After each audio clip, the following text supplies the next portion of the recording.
After 14 years, nanguna ulit sa United Kingdom ang bagong kanta ni Queen Beyonce na Texas Hold'em.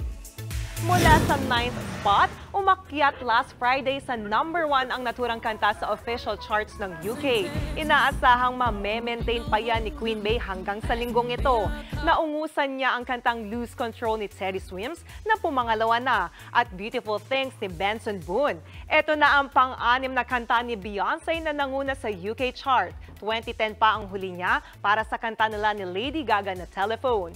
Speaking of Queen Bey, nakasama niya ang Filipino influencer na si Bretman Rock. Isa ng model si Bretman ng hair care brand ni Beyonce.